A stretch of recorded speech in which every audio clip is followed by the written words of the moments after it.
Once upon a time there lived a boy. Silent, പാവം, പഠിപ്പി എന്നൊക്കെയായിരുന്നു അവന് സ്കൂളിലുണ്ടായിരുന്ന ടാഗുകൾ. ബട്ട് ഇൻ റിയാലിറ്റി പഠിക്കാൻ ഒരു താല്പര്യം അവനില്ലായിരുന്നു. എങ്കിലും എക്സാംസ് ഒക്കെ അവൻ നല്ലോണം പഠിച്ചു. കാരണം നല്ല മാർക്ക് മേടിച്ച് വീട്ടിൽ ചെല്ലുമ്പം അവൻ്റെ പേരൻസിൻ്റെ മുഖത്തൊരു സന്തോഷം കാണാൻ പറ്റുമായിരുന്നു. ആൻഡ് അത് അവനെ ഹാപ്പിയാക്കി.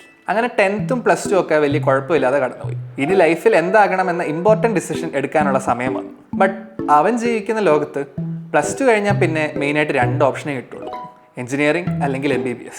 മാത്സ് ഇനിയും പഠിക്കുന്നത് ആലോചിക്കാൻ വയ്യാത്തതുകൊണ്ടും പേരൻസിൻ്റെ താല്പര്യം കൊണ്ടും അവൻ MBBS പാത്ത് സെലക്ട് ചെയ്തു. 1 വർഷത്തെ കോച്ചിങ് കഴിഞ്ഞ് എൻട്രൻസ് എക്സാം ഒക്കെ എഴുതി ഒരു ഗവൺമെൻറ് മെഡിക്കൽ കോളേജിൽ തന്നെ MBBSന് അവൻ അഡ്മിഷനും മേടിച്ചു. വീണ്ടും പേരൻസ് ഹാപ്പി, അവനും ഹാപ്പി. ബട്ട് പിന്നീടുള്ള വർഷങ്ങളിൽ he realized that the path he chose was what was expected of him and not what he really wanted. എന്ന് പറഞ്ഞ് അവൻ വന്ന വഴിയൊന്നും റിഗ്രറ്റ് ചെയ്തൊന്നുമില്ല. കാരണം അവൻ പഠിച്ചത് ഒരു അടിപൊളി കോളേജിലായിരുന്നു. അവിടെ കുറേ കിടില ആൾക്കാരെ അവൻ പരിചയപ്പെട്ടു. He even met his wife there, which was the best thing that ever happened to him. ആകെ ഉണ്ടായിരുന്ന പ്രശ്നം അവൻ്റെ ഫ്യൂച്ചറിനെ കുറിച്ച് ആലോചിക്കുമ്പം he felt stuck. ഡോക്ടർ എന്ന പ്രൊഫഷനേക്കാൾ അവന് ചെയ്യാൻ താല്പര്യമുള്ള മറ്റ് കുറേ കാര്യങ്ങളുണ്ടായിരുന്നു. ബട്ട് അതെല്ലാം ചെയ്യണമെങ്കിൽ he will have to start from zero. And that was scary. വളരെ റെസ്പെക്റ്റബിൾ ആയിട്ടുള്ള ഒരു ഡിഗ്രി കയ്യിലുള്ളപ്പം അത് വേണ്ടാന്ന് വെച്ച് മറ്റൊരു വഴി എങ്ങനെ പോകുമെന്ന് അവന് ഒരു പിടിയില്ലായിരുന്നു. അതുകൊണ്ട് അവൻ്റെ യഥാർത്ഥ സ്വപ്നങ്ങളൊക്കെ അവനൊന്ന് പോസ്റ്റ്പോൺ ചെയ്ത് ഈ മെഡിക്കൽ ഫീൽഡിൽ തന്നെ അടുത്ത സ്റ്റെപ്പ് വെക്കാൻ ശ്രമിച്ചു. But it just did not work. ഒന്ന് ശ്രമിച്ചു നോക്കിയാൽ അവൻ ഇഷ്ടപ്പെട്ട മേഖലകളിൽ അവന് സക്സീഡ് ചെയ്യാൻ പറ്റിയാലോ എന്നുള്ള ചിന്ത ഫുൾ ടൈം അവൻ്റെ കൂടെ ഉണ്ടായിരുന്നു. So he started searching for answers. Because ഒന്ന് ശ്രമിച്ചെങ്കിലും നോക്കിയില്ലെങ്കിൽ he knew that he will end up with regret and he did not want any more regrets. And in search of answers, he started reading. വായിക്കാൻ വലിയ രസമൊന്നുമില്ലായിരുന്നു.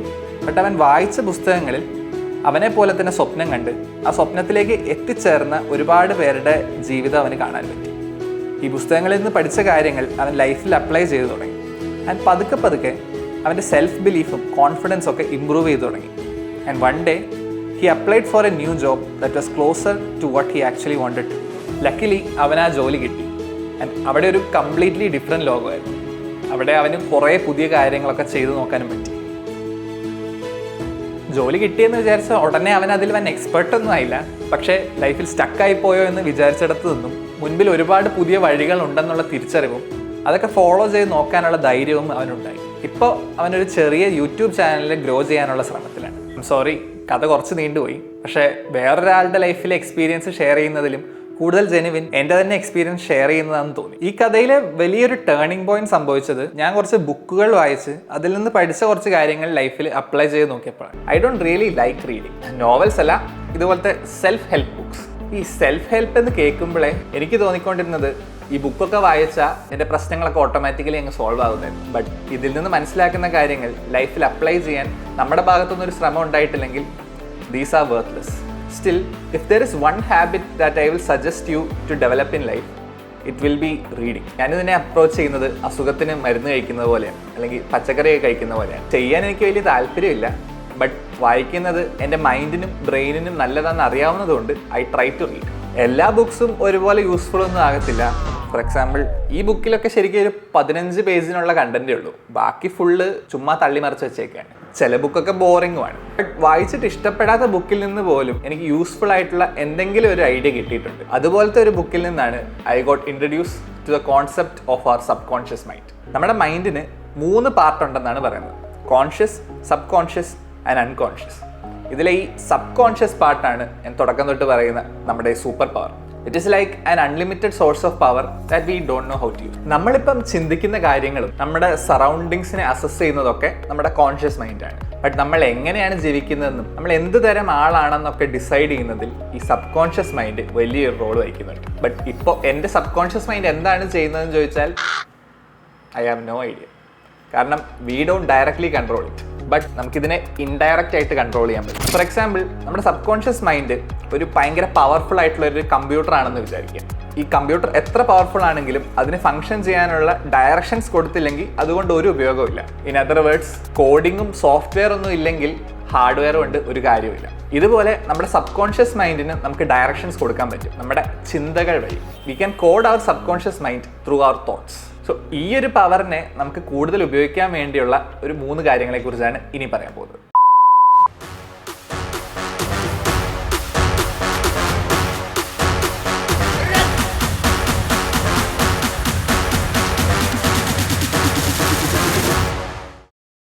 First one Aamir ഖാനും വിജയൊക്കെ നമുക്ക് already പറഞ്ഞു തന്നിട്ടുള്ള positive affirmations ആണ്. നമ്മളൊരു ദിവസം രാവിലെ തന്നെ നെഗറ്റീവ് അടിച്ചാണ് തുടങ്ങുന്നതെങ്കിൽ നമ്മുടെ സബ് കോൺഷ്യസ് മൈൻഡും അത് കേട്ടാണ് റെസ്പോണ്ട് ചെയ്യുക. സോ ഇൻസ്റ്റെഡ് കുറച്ച് പോസിറ്റീവും കോൺഫിഡൻ്റ് ആയിട്ടുള്ള ചിന്തകൾ കൊണ്ട് നമ്മുടെ മനസ്സിനെ നിറയ്ക്ക് നമ്മളൊന്ന് നോക്കണം. ഉറക്കെ പറയൊന്നും വേണ്ട, മനസ്സിൽ ചെയ്താൽ മതി. And you may not fully believe it. For example, ഈ യൂട്യൂബ് ചാനൽ നല്ലോണം ഗ്രോ ചെയ്യാൻ പറ്റുമെന്ന് എനിക്ക് 100% ഉറപ്പൊന്നുമില്ല. ബട്ട് ആ ഒരു ആറ്റിറ്റ്യൂഡിലാണ് ഞാൻ ഒരു ദിവസം സ്റ്റാർട്ട് ചെയ്യുന്നതെങ്കിൽ ദെൻ അന്ന് പിന്നെ പ്രൊഡക്റ്റീവായിട്ട് ഒന്നും ചെയ്യാനുള്ള മൂഡ് ഉണ്ടാകത്തില്ല. സോ ഫസ്റ്റ് സ്റ്റെപ്പ് നമ്മുടെ ചിന്തകളെ ഫിക്സ് ചെയ്യുക എന്നുള്ളതാണ്. ജേർണലിംഗ്. നിങ്ങൾ ഡയറി എഴുതുന്ന ശീലമുള്ളവർ കാണും. അത് നമ്മൾ യൂഷ്വലി രാത്രിയാണ് ചെയ്യാറ്. എന്നാൽ ഈ ജേർണി രാവിലെ എഴുന്നേറ്റ ഉടനെ ചെയ്യുന്ന കാര്യമാണ്. And the best way to start is with gratitude. Because every new day is a chance for us to get better. ഇന്ന് ചിലപ്പം നിങ്ങൾക്കൊരു മോശം ദിവസമായിരുന്നിരിക്കാം. ഷിറ്റ് ഹാപ്പൻസ് എന്ന് വെച്ച് ഇന്നത്തെ ഡെസ്പ് മൂഡ് നമ്മൾ നാളത്തേക്കും കൂടെ കൂട്ടിയാലാണ് പ്രശ്നമാകുന്നത്. സോ അത് പ്രിവെൻറ്റ് ചെയ്യാൻ കൂടെയാണ് നമ്മൾ ഈ ജേർണലിംഗ് എഴുതി തുടങ്ങുന്നത് ഗ്രാറ്റിറ്റ്യൂഡ് വെച്ച് ചെയ്യണമെന്ന് പറയും. Just start with I am thankful for this day. മുമ്പ് പറഞ്ഞ പോലെ you may not fully believe it, but ഇതെല്ലാം ചെയ്യുന്നത് നമ്മുടെ ഉള്ളിലെ ആ ഒരു പവറിനെ കൺട്രോൾ ചെയ്യാൻ വേണ്ടിയാണ് എന്ന് മനസ്സിൽ വിചാരിച്ചുകൊണ്ടൊന്ന് എഴുതി നോക്കുക. പിന്നെ ഈ ദിവസം നിങ്ങൾക്ക് എങ്ങനെയായി തീരണമോ അതിനെക്കുറിച്ച് എഴുതുക. ആൻഡ് ഫൈനലി, ഇന്നത്തെ ദിവസം എന്തായാലും ചെയ്യാനുള്ള ഒരു 2-3 കാര്യങ്ങൾ, നിങ്ങളുടെ ടോപ്പ് പ്രയോറിറ്റി കൊടുക്കുന്ന കുറച്ച് കാര്യങ്ങളുണ്ടല്ലോ, അങ്ങനെ 2-3 എണ്ണം കൂടി എഴുതുക. ഈ കാര്യങ്ങൾ എന്തായാലും അന്ന് തന്നെ ചെയ്തു തീർക്കാൻ മാക്സിമം ശ്രമിക്കണം. റെഗുലറായിട്ട് ഇങ്ങനെ ചെയ്താൽ ഒരു മാസമൊക്കെ കഴിയുമ്പോഴേക്കും വലിയ ഡിഫറൻസുകൾ നമുക്ക് കാണാൻ പറ്റും. മൂന്നാമത്തേത് വിഷ്വലൈസേഷൻ. നമ്മളൊക്കെ ലക്ഷ്യം വെക്കുന്ന ഒരു ഡ്രീം ലൈഫ് ഉണ്ടല്ലോ, നമ്മുടെയൊക്കെ ഫൈനൽ ഡെസ്റ്റിനേഷൻ. അങ്ങോട്ട് എത്തിക്കഴിയുമ്പോൾ ലൈഫ് എങ്ങനെയായിരിക്കും എന്നുള്ളത് കുറച്ച് നേരം കണ്ണടച്ച് മനസ്സിലൊന്ന് കണ്ടു നോക്കണം. You have to see it to believe it എന്നാണല്ലോ.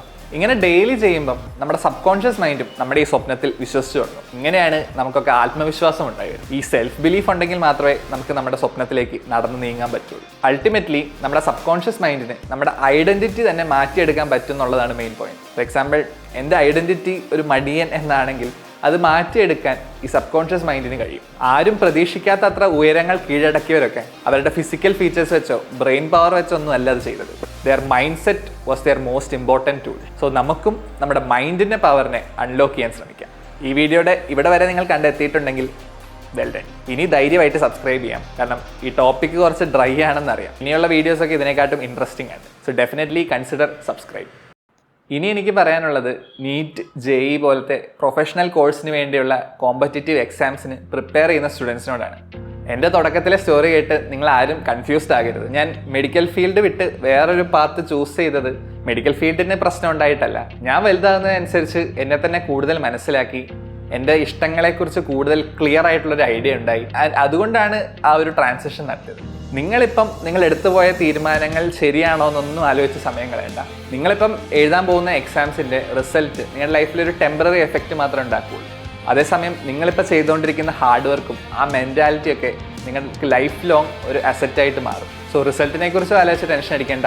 നിങ്ങൾ എടുത്ത തീരുമാനങ്ങൾ ശരിയാണോ എന്ന് ആലോചിച്ചും ടെൻഷൻ അടിക്കേണ്ട. Just give it your best shot and ultimately you will succeed.